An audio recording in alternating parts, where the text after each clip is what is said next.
Podtacular episode 354, Bulletin Update for March 22nd, 2013.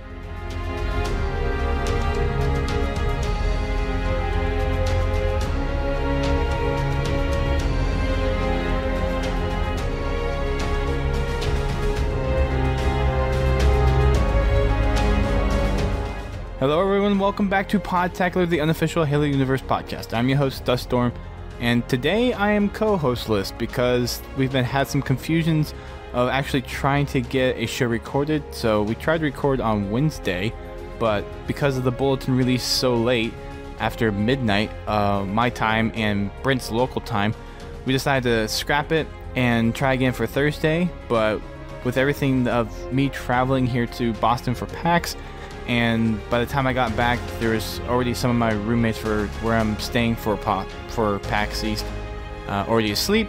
We decided to scrap that as well. So we're trying to do this Friday morning, the day PAX opens, and Brent is not online at the moment. I was hoping he would be, but he may come on a little bit later in the show. But for now, it's just going to be me holding down the fort, and hopefully we get some good content out of this for you guys. It'll probably be a lot shorter since it's just me talking, and we usually have conversations that go back and forth between the co-hosts and I. So at least we'll get you guys the bulletin and read some of our submissions that we got, and also address our question of the week, which last week was, if you were the last person about to activate the Halo Greens to destroy all life in the galaxy, what would you say? So we'll get to those at throughout the show as we go through these. But let's start off with the bulletin. So this one is jam-packed, primarily because 343 is really announcing what they're going to be doing at PAX. There's a lot of updates regarding matchmaking, different playlists that are going to be coming in, some news on the title update. So we're going to get another one coming out here within the next few weeks, probably in time for the next map pack, so the castle map pack. And let's just dive right into it. So for PAX East, there was a Mad Catz Unveiled event, which community members were invited to come play the castle map pack early. And that event was from 6 p.m. till midnight. And there was an exclusive access to Halo community to come in and play those maps from about 6 to 8, and then it opened up to the rest of the invitees that were there for Marvel vs. Capcom and other few gaming tournament type things. But we were primarily there for Halo, so we'll be talking about that in a podcast probably later this week or maybe during the event. There's some people that I met from Ready Up Live, like 2 other Dustins over there actually. So we had a group of 3 Dustins playing Halo 4, the Castle Map Pack at the same time, and it was quite fun. So I've asked those guys if they were interested in doing a podcast to kind of talk about what we've seen with the maps, and they said they'd be down for it. So we'll probably do a podcast with them a little bit later this week to talk about what we found with the maps, what we like, what we don't like, how the maps flow, how they play, what game types work really well on them. So stay tuned to that later in the week. There's going to be their Halo 4 multiplayer panel today as of this recording. So if you're hearing this, you will probably, this may have already passed, may not. I do not think this is one that's being live streamed over Twitch. I think this is just a panel that they have there, and I'm going to see if I can try to record it, and then I'll throw it up on YouTube later tonight for you guys. So if they do allow cameras, I will try to get that for you. They're going to be talking about some stuff with the Castle Map Pack because it is on the floor. They're going to also talk about some plans that they have for multiplayer coming down the road, go into more details behind the title update that they're looking at, and quite a few other things regarding Halo 4 multiplayer. So that is a panel you want to check out if you're here and if you're listening to this somehow before the panel actually opens up. On the PAX floor, there's going to be a section where you can play the Halo 4 Castle Map Pack. And there's also a Majestic-themed FFA competition where the winner of the competition will walk away with the game's Halo UNSC Vanguard personal gaming environment. So this is that big suitcase-like thing where it has the screen built into it, and you put your Xbox in there, and it's basically a portable gaming station that you can take anywhere. I think it also holds up to 2 different controllers. You can put your Xbox power supply in there, and it's something that if you're just kind of on the go, maybe if you're taking this to a LAN party or something, it'd be really cool to have, and then you just kind of pop it up, and you're good to go. So if you are in Boston, if you are coming to PAX East, make sure you give me a shout, shoot us over a message on Twitter. My personal Twitter is @DustStorm. So if you are in the area and want to meet up, shoot me a message, and we'll hopefully we'll run into each other. And if you see me anyways, today I'm wearing the Podtacular shirt. So just come by and say hi. So stay updated to Halo Waypoint's Twitter and Facebook. Stay updated to our Twitter and Facebook, and we'll be posting stuff on our homepage. And Waypoint also said they're going to possibly release some videos. So I'm guessing what they're showing off at their panel, they're going to upload straight to YouTube probably minutes after the panel is over. So stay tuned to their YouTube channel to get the raw, non-crowd version of the video. Matchmaking playlist update for this week.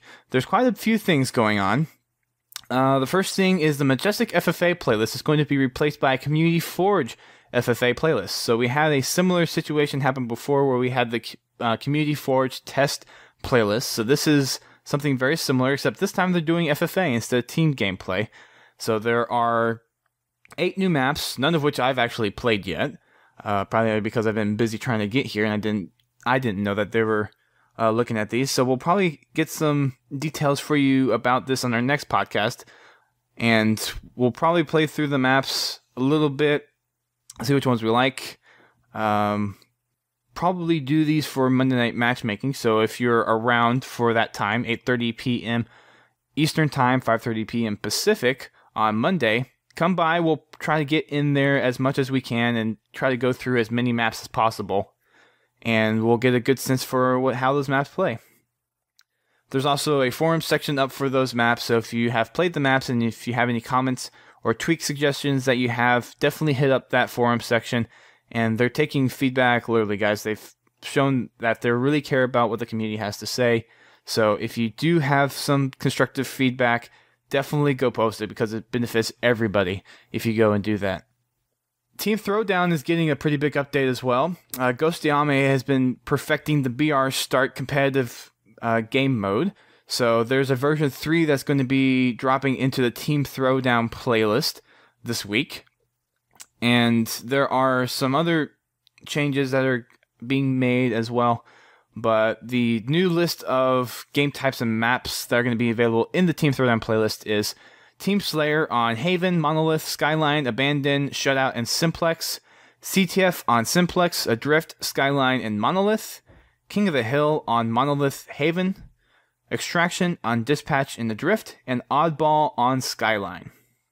The Doubles Pro setting is going to replace the Deluxe settings from Team Throwdown playlist, and they have the whole weapon list loadout here, and it's mostly everything is the same except for the primary weapon of the loadout. So everything, your secondary is Magnum, no armor abilities, tactical mod resupply, support mod explosives, and you have the choice between the DMR, battle rifle, light rifle, and carbine. There's no instant respawn, no death cam, no motion tracker, no personal ordnance, but there are ordnance drops, so the map ordnance is still in play. Time limit depends on the map. Loadouts depend on what you choose from those 4 loadouts. Basically your primary weapon of choice, and then score to win, of course, is also dependent on the game mode as well. Lightning CTF is also making its premiere into the Action Sack playlist this week.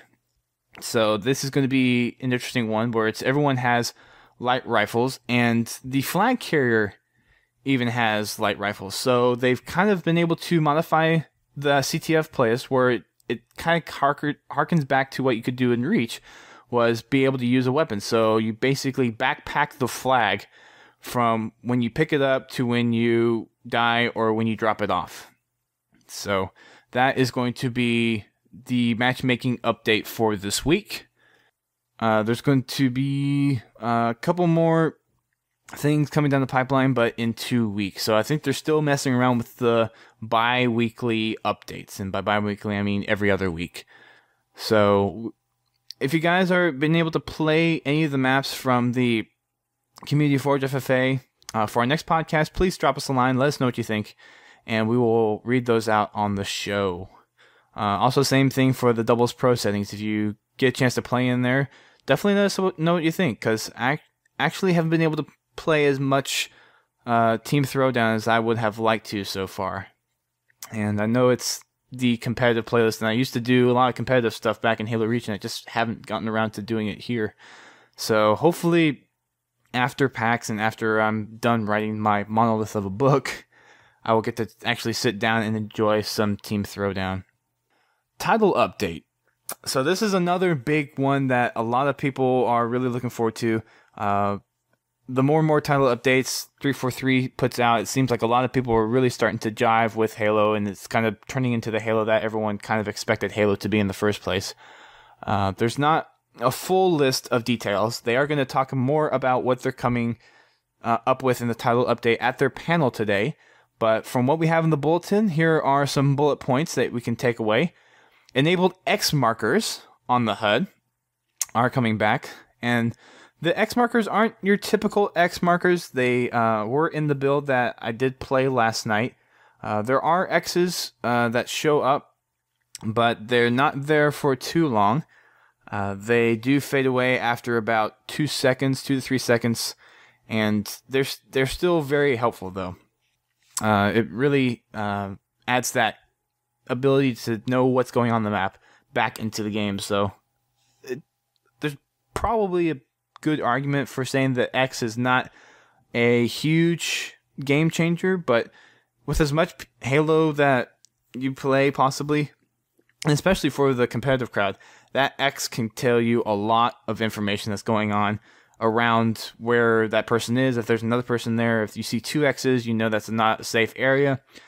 They possibly have rockets or another power weapon, so there's a lot of things that just something as simple as the X marker can tell you.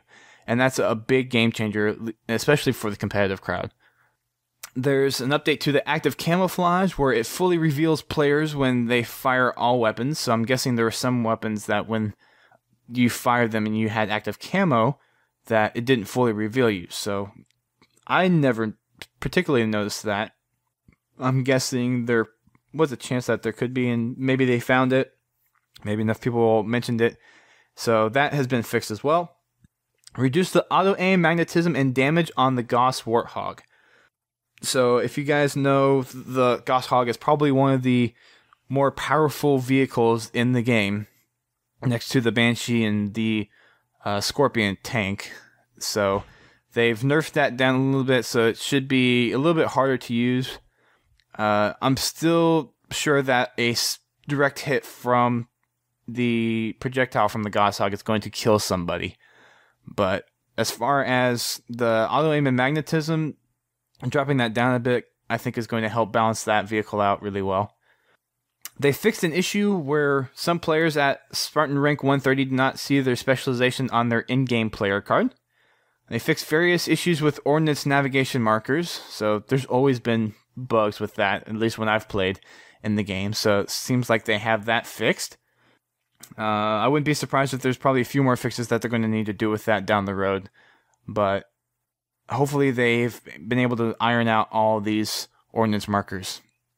They fixed various join-in-progress issues with Flood, so I haven't played Flood in a while, so I'm kind of unsure what those are, but hopefully people that have been having issues, hopefully those issues get resolved. They added the ability to make weapon adjustments via back-end tuning. So this is something that's a little bit new, and they're still kind of working out some of the things. But I believe what they're doing with this is they're going to be able to update weapon damage and auto-aim and that kind of stuff by small changes on the back end that actually will reflect gameplay on the front end without having to do a massive title update. So I think this is a really good thing, so that they can really test out where the community falls on where weapons should be powered. Maybe this will be a good sign that they're going to rebalance some of the primary weapons. So there's this argument or debate going back and forth between the DMR being more powerful than all the other primary weapons, which I tend to agree. I mean, my primary weapon of choice is the DMR, and it is very powerful because it does have the 3x zoom. It has a little bit more magnetism than the BR, I feel. So there's probably going to be some buffing of the BR, the carbine, possibly the light rifle. So we'll see what they do with that. But I think it's those kind of things that this back-end tuning is going to enable them to do, to just make those slight little tweaks in the game and see how it affects the gameplay and see what the community's reaction to it is. So that should be something that I think we'll all be very happy for. At the very end, there's the Forge Art Spotlight, and they've been doing these ever since the file share from the web has been able to be put out for everybody. And this week, it's just Forge Art. So there's some really cool looking things on here. One of them is a Death Star, which was pretty cool. Another one is someone forged a UNSC frigate on impact. Someone made a rainbow. Someone made a Halo on impact. They used, looks like little wall pieces. Someone even forged a UNSC emblem, which looks really cool. So definitely give some of these a look. They're at the end of the bulletin. And that is your bulletin wrap-up for the week. There's lots of good stuff in here. I would go through more details, but there's really no one to talk more deeper into some of these things. So I wish Britt was here.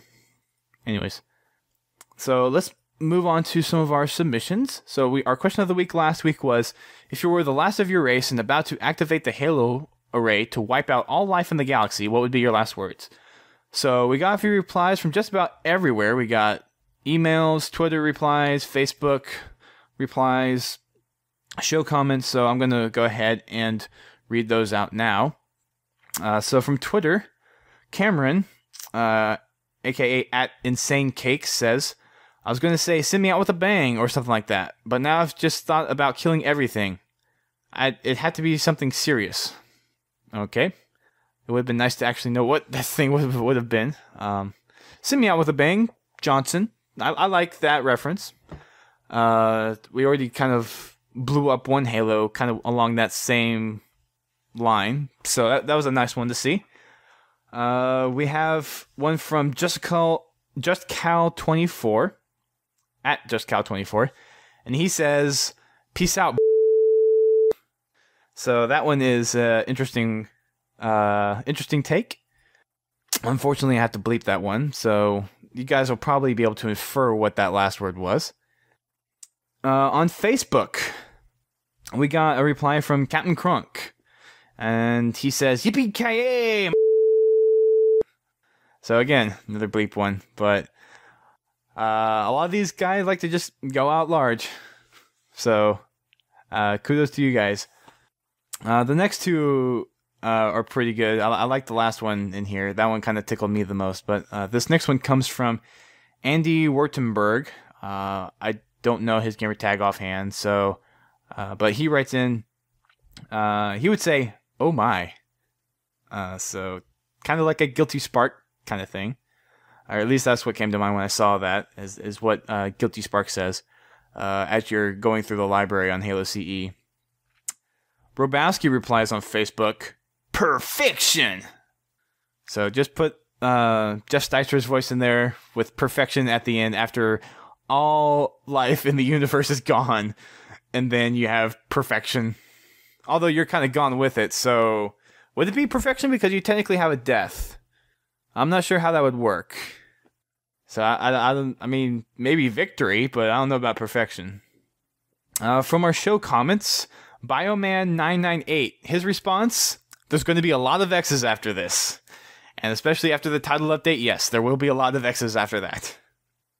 Going on to our submissions to wrap up the show, Trisket Tracker writes in, hello, Podtacular. I've been playing Halo since Halo CE, and I've been a weekly listener for about a year now. Your show is always witty, funny, and clearly done with professionalism and love for Halo. I especially enjoy all the lore and story discussions, as I am a massive science fiction fan. What drew me to Halo and what separates it from other franchises is the wonderful story spanning a millennium about mysterious lost Forerunner races, alien armadas come together to destroy humanity, and of course, a badass super soldier Cyborg and his super intelligent snarky AI companion. I've read all the books and am currently reading Silentium a few days early because I work at a bookstore and we got them early. And I have not been disappointed so far. I do feel that some of the mystery has been taken out of the show, as Duststorm put it, an info dump of information. But let's not forget that we still don't know what happened to the majority of the Foreigners, or even whether they are dead or alive or not. We have no idea how Master Chief will be without Cortana around, or what his role is with the UNSC in the future. I believe you are correct that unless Halo 5 discovers all the myriad of little things that were lacking in multiplayer and campaign, then the franchise will be in a serious trouble. Not that Halo 4 was a wasted effort. I play it nearly daily and am very pleased with it, but there are many things lacking that the community needs to maintain the momentum of Halo, or else it will wither off the vine. Particularly the lack of campaign theater, timers, and screenshot capability and Forge issues. On the multiplayer side, the custom rankings in-game need to be implemented.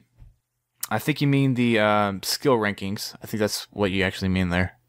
I agree 343 did a fantastic job, of course.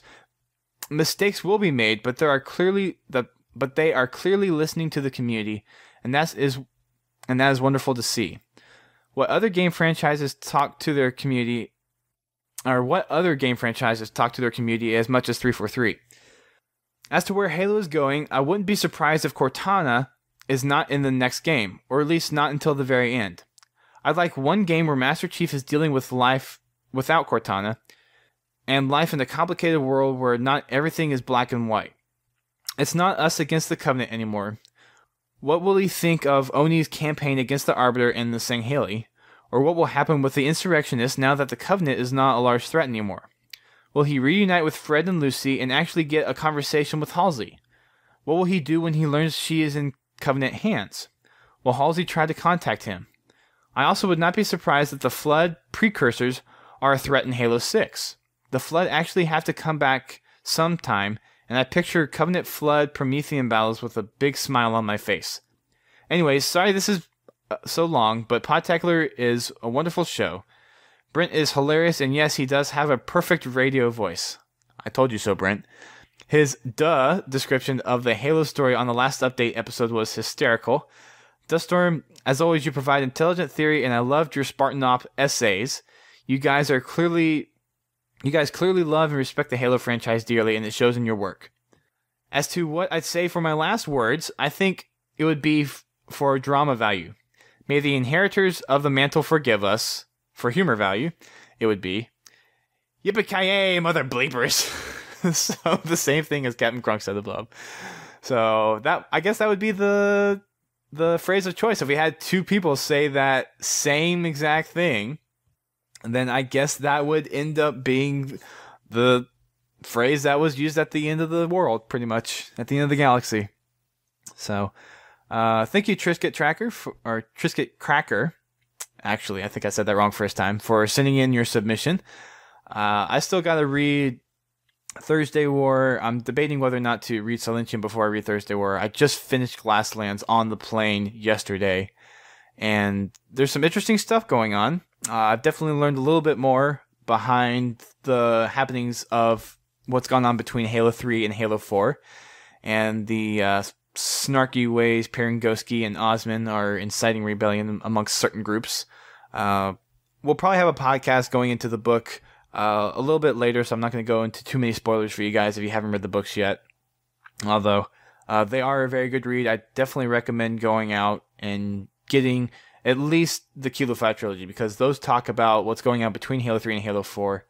I would not put as much emphasis on the Forerunner trilogy, but if you do want to know more about the Forerunners, more about the Didact, then you definitely want to check out all those books.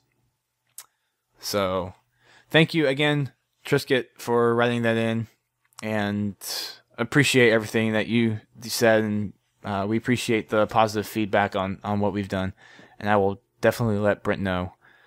Romel S. writes in, replying to last week's question, I dream of a better tomorrow where chickens could cross roads and not have their motives questioned. Oh boy. I'm sure we would have gotten some more interesting ones as well if we asked certain individuals, but we got some pretty good ones here. I like all these responses, and the Twitter and the Facebook responses are pretty good as well. So I'm gonna keep on posting those questions in those areas as well. Last one that we have is from RJ Diaz, and his response would be "Hasta la vista, baby." And I can't do a good Schwarzenegger voice, and if I had JVB here, I would have him say "Hasta la vista, baby." But as far as all the responses go, thank you guys very much. We got a lot of good feedback here, and we got a lot of juicy information from the bulletin. Sorry this is a short show for you guys, but we're kind of Brentless, so not much we can do. Hopefully it's something that won't crowd your busy schedule if you're at PAX. It's probably a nice break from all the long shows that we've been doing, especially from our Spartan Ups ones. I believe our last one was 2.5 hours, so I think this one only being 30 minutes. If you combine both of those, it's 3 hours, so 2 shows for approximately an average of an hour and a half. I think that's all right. So we will be back up to speed next week with more bulletin information, more PAX info behind the Castle map pack, and the title update. So be sure you're checking us out over the weekend. We will be providing those details for you. I will have a write-up about the Castle map packs and what I was able to play at the Mad Cats Unveiled event. I'll be taking notes from the panel that I will be seeing for the Halo 4 multiplayer at 5 o'clock tonight. So we will be posting updates on our blog throughout the day, on Twitter and Facebook, our little one-line things. If you have any questions that you would like us to ask, and if you're hearing this, definitely send us an email, send us a message on Twitter, Facebook, and I will be sure to try to reach out to some 343 folks and get some answers for you. BS Angel is there, Andy Dudusky or Bravo is there, Kevin Franklin is there, so if you have questions for any of them, please send them on over and I will ask them the questions on your behalf. Thank you guys for listening. As always, check us out on Facebook, Twitter, and our website, podtacular.com. Sorry we did not get a chance to live stream this one, guys, but with all the complications around the bulletin release, it was kind of difficult just getting a recording anyways, as made evident by no co-host this week. So we will have Brent on next week to get his opinions on everything from the bulletin as well. Make sure you also send us a submission for any questions, any comments that you have regarding what we talked about from this bulletin, for any of the stuff that you have questions about from what we see from PAX. So anything that you can possibly think of. And on top of that, any funny stories or anything that you have going on in-game or any new stuff that you'd like to share with us, definitely send it to us. You can send that to us directly via email at submissions@podtacular.com, or we have a green submit button which will take you to a forum where it's kind of nice and handy to do it for you. Anyways, make sure you check us out on our live streams. Let's go over at Twitch, which is twitch.tv/podtacular. We stream our game nights, and this next week is going to be Monday Night Matchmaking, Halo 2 Tuesday, and Wacky Wednesdays. And those all happen at 8:30 p.m. Eastern Time on their respective days. For the Halo 2 game night, some people were confused last time, but that game night is on Halo 2 Vista, not Halo 2 the Xbox. So we are still using the live infrastructure with Halo 2 Vista, and there are achievements on there. So one of the reasons why we're doing this is to help people get achievements. You can go pick up this game probably at a Best Buy or your local game store. There's probably a couple copies. If not, you can definitely look for one probably on Amazon or any online retailer. You can probably find it for 15, maybe $20. Maybe you get lucky and find it for 10. So if you want another pretty easy 100 gamer score, pick it up, come play with us. They've extended the support till June. So we're trying to help out as many people in terms of achievements as possible. And it's just a lot of fun to play Halo 2. For some people, it's probably arguably one of the best multiplayer experiences on Halo. So it's the latest and greatest one on PC, so we're playing it there. So just to clarify, it is Halo 2 Vista, not Halo 2 on Xbox Connect or X-Link. Also, you can call our listener voicemail, which is 240-200-HALO.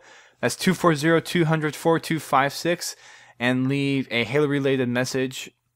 Same thing that you would say probably in an email or a submission. Just please keep it to 90 seconds to 2 minutes, so that way we're not drowning out a bunch of other people's time. But if you want your voice heard on the show, that's a good way to do it. So if you have something short you want to say, and you want to be heard on the show instead of just read out on the show, you can call our voicemail there. Also, we do provide this as a free show, but we do appreciate any little donations you're willing to give. The hosting comes pretty much straight out of my pocket, but we do get a few people sometimes that are willing to donate. But if you want to help donate to the cause, we would appreciate anything that you're willing to give. So we have a donation button that goes straight to a form where you can fill out a PayPal form and securely send us money over there. So if you like what you hear and you're willing to help out, we would highly appreciate that you would do so. And we also recently wrapped up our Halo 4 campaign mini-series. So we've been doing this with a few different Halo community members. So we had people on like Cruel Legacy, Grim Brother 1, Brian Newman, Fumo Jive, Pete Cooper, and quite a few other people. 6OK, I'm trying to remember the other two. Isaac Frankel, and the last person is probably going to strangle me if I don't remember who it was. But we have those released, all 8 episodes, so everything campaign related is out there for your consumption, and it's ready to go listen to at a whim's notice. So Mythic Tyrant is the last person that I did not call out. So all those 8 individuals helped us talk about each campaign level, and you've probably already played through it, but if you want a little bit of a deeper dive into some of these, then definitely check out those podcasts. Make sure you subscribe to us on iTunes, Xbox Music, or via RSS feed, and to get our podcasts whenever they come out.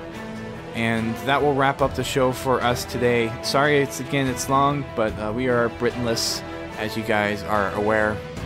Hopefully you guys got some good information out of this. And next time we will have Brent back on the show, and we will talk about the Bulletin update, what we get back from PAX, and whatever other random tangents we decide to go on. So, it'll be fun. It'll be really fun. Thanks again for tuning in, and until next time, guys, keep on fragging trucks.